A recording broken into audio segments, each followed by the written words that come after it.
Hi friends, welcome back to my channel. ಇವತ್ತು ನಾನೊಂದು ಜ್ಯೂಸಿಯಾಗಿರುವ chicken tikka masala ಮಾಡ್ತಾಯಿದ್ದೀನಿ. ತುಂಬಾ ಚೆನ್ನಾಗಾಗುತ್ತೆ. ಈ ಥರ ಚಿಕನ್ ಫ್ರೈ ಮಾಡೋದ್ರಿಂದ ಸೂಪರಾಗಿರುತ್ತೆ. ಹೇಗೆ ಮಾಡೋದು, ಏನೆಲ್ಲ ಇಂಗ್ರೀಡಿಯೆಂಟ್ಸ್ ಬೇಕಂತೇಳಿ ನೋಡುವ. ಇಲ್ಲಿ 1 kg ಆಗುವಷ್ಟು ಚಿಕನ್ ತೊಗೊಂಡಿದ್ದೀನಿ. ನೀಟಾಗಿ ತೊಳೆದಿಟ್ಕೊಂಡಿದ್ದೀನಿ. 1 ಕಪ್ ಆಗುವಷ್ಟು ಮೊಸರು ಹಾಕ್ತಾಯಿದ್ದೀನಿ. 1 ಸ್ಪೂನ್ ಆಗುವಷ್ಟು ಧನಿಯಾ ಪೌಡರ್, ಅರ್ಧ ಸ್ಪೂನ್ ಆಗುವಷ್ಟು ಅರಶಿನ, 1 ಸ್ಪೂನ್ ಆಗುವಷ್ಟು ಜೀರಿಗೆ ಪೌಡರ್, 2 ಸ್ಪೂನ್ ಆಗುವಷ್ಟು ಚಿಲ್ಲಿ ಪೌಡರ್, 1 ಸ್ಪೂನ್ ಆಗುವಷ್ಟು ಗರಂ ಮಸಾಲ, 1 ಸ್ಪೂನ್ ಆಗುವಷ್ಟು ಪೆಪ್ಪರ್ ಪೌಡರ್, ಸ್ವಲ್ಪ ಕಸೂರಿ ಮೇಥಿ ಹಾಕ್ತಾಯಿದ್ದೀನಿ. ಮತ್ತು ಚಿಕ್ಕದಾಗಿ ಕಟ್ ಮಾಡಿರುವ ಪುದೀನ ಹಾಕ್ತಾಯಿದ್ದೀನಿ. ಒಂದು ಅರ್ಧ ನಿಂಬೆಹಣ್ಣು ಇಲ್ಲಿ ಸೇರಿಸ್ತಾ ಇದ್ದೀನಿ.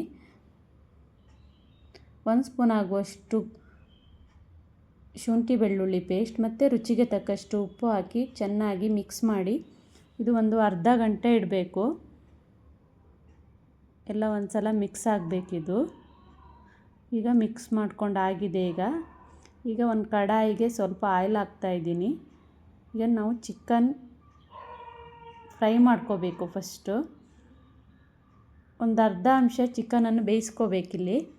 ಪೂರ್ತಿಯಾಗಿ ಬೇಯಿಸಲ್ಲ, ಅರ್ಧ ಬೆಂದರೆ ಸಾಕಿದು. ಚೆನ್ನಾಗಿ ಒಂದು ಸಲ ನೀಟಾಗಿ ಫ್ರೈ ಮಾಡ್ಕೋಬೇಕು. ಈಗ ಇದು ಫ್ರೈ ಆಗಿದೆ. ಈಗ ಉಳಿದಿರುವ ಚಿಕನನ್ನು ನಾನು ಇದೇ ಥರ ಫ್ರೈ ಮಾಡ್ತೀನಿ. ಈಗ ಒಂದು ಕಡಾಯಿ ಇಟ್ಟಿದ್ದೀನಿ. ಈಗ ಇದಕ್ಕೆ ಸ್ವಲ್ಪ ಆಯಿಲ್ ಹಾಕ್ತಾಯಿದ್ದೀನಿ. ಒಂದು ಪಲಾವ್ ಎಲೆ, 2 ಏಲಕ್ಕಿ ಮತ್ತು ಸ್ವಲ್ಪ ಚಕ್ಕೆ ಹಾಕಿದ್ದೀನಿ. ಈಗ 3 ಚಿಕ್ಕದಾಗಿ ಕಟ್ ಮಾಡಿರೋ ಈರುಳ್ಳಿ ಹಾಕ್ತಾಯಿದ್ದೀನಿ. ಇದು ಸ್ವಲ್ಪ ಕೆಂಪಗಾಗೋ ತನಕ ಫ್ರೈ ಮಾಡಬೇಕು. ಇದಕ್ಕೆ ಈರುಳ್ಳಿ ಸ್ವಲ್ಪ ಜಾಸ್ತಿನೇ ಬೇಕಾಗುತ್ತೆ. ಈರುಳ್ಳಿ ಹಾಕೋದ್ರಿಂದ ತುಂಬಾ ಚೆನ್ನಾಗಾಗುತ್ತೆ ಇದು. ಈಗ ಈರುಳ್ಳಿ ಫ್ರೈ ಮಾಡ್ಕೊಂಡಾಗಿದೆ. ಒಂದು 3 ಟೊಮೆಟೊ ಪ್ಯೂರಿ ಹಾಕ್ತಾಯಿದ್ದೀನಿ. ಇದು ಸ್ವಲ್ಪ ಹಸಿ ವಾಸನೆ ಹೋಗುವ ತನಕ ಫ್ರೈ ಮಾಡಬೇಕು.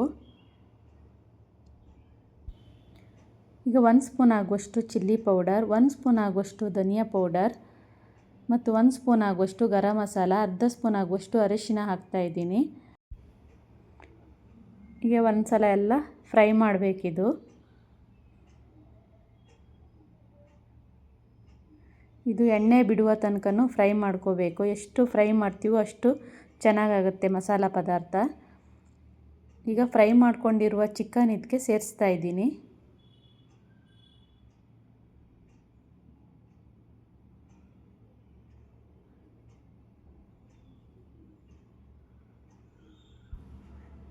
ಈಗ ಇದಕ್ಕೆ ಎಷ್ಟು ನೀರು ಬೇಕಂತ ನೋಡಿಕೊಂಡು ಹಾಕ್ಕೋಬೇಕು. ಜಾಸ್ತಿ ಹಾಕಬಾರ್ದು, ಸ್ವಲ್ಪನೇ ನೀರು ಹಾಕಿದ್ದೀನಿ. ಈಗ ಒಂದು ಅರ್ಧ ನಿಂಬೆಹಣ್ಣಿನ ರಸ ಹಿಂಡ್ತಾ ಇದ್ದೀನಿ.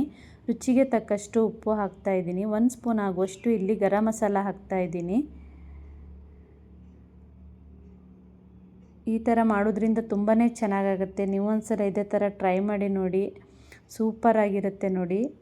ಈಗ ಒಂದು ಸಲ ಮಿಕ್ಸ್ ಮಾಡಬೇಕಿದು ಚೆನ್ನಾಗಿ. ನೀಟಾಗಿ ಮಿಕ್ಸ್ ಮಾಡಿಬಿಟ್ಟು ಇದು ಒಂದು 2-3 ನಿಮಿಷ ಚೆನ್ನಾಗಿ ಕುದಿಬೇಕಿದು. ಈಗ ಒಂದು 2-3 ನಿಮಿಷ ಆಗಿದೆ. ಇದಕ್ಕೆ ಸ್ವಲ್ಪ ಈಗ ಕೊತ್ತಂಬರಿ ಸೊಪ್ಪು ಹಾಕ್ತಾಯಿದ್ದೀನಿ.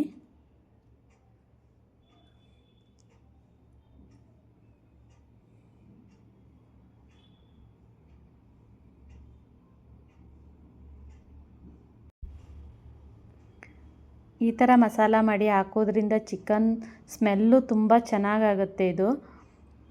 ನೋಡಿ ಎಷ್ಟು ಸೂಪರಾಗಿದೆ ನೋಡಿ. ಈಗ ಜ್ಯೂಸಿಯಾಗಿರುವ ಚಿಕನ್ ಟಿಕ್ಕಾ ಮಸಾಲ ಈಗ ರೆಡಿಯಾಗಿದೆ. ತುಂಬಾ ಚೆನ್ನಾಗಾಗುತ್ತೆ, ರುಚಿಯಾಗಿರುತ್ತೆ. ನೀವು ಒಂದ್ಸಲ ಇದೇ ಥರ ಟ್ರೈ ಮಾಡಿ ನೋಡಿ. ಇದು ಬಿಸಿ ಬಿಸಿ ಅನ್ನಕ್ಕೆ, ರೊಟ್ಟಿ, ಚಪಾತಿ ಎಲ್ಲದಕ್ಕೂ ಸೂಪರು. ಇವತ್ತಿನ ಈ ರೆಸಿಪಿ ಇಷ್ಟವಾದರೆ ಲೈಕ್ ಮಾಡಿ, ಸಬ್ಸ್ಕ್ರೈಬ್ ಮಾಡಿ, ಫ್ಯಾಮಿಲಿ ಫ್ರೆಂಡ್ ಜೊತೆ ಶೇರ್ ಮಾಡಿ. Thank you for watching.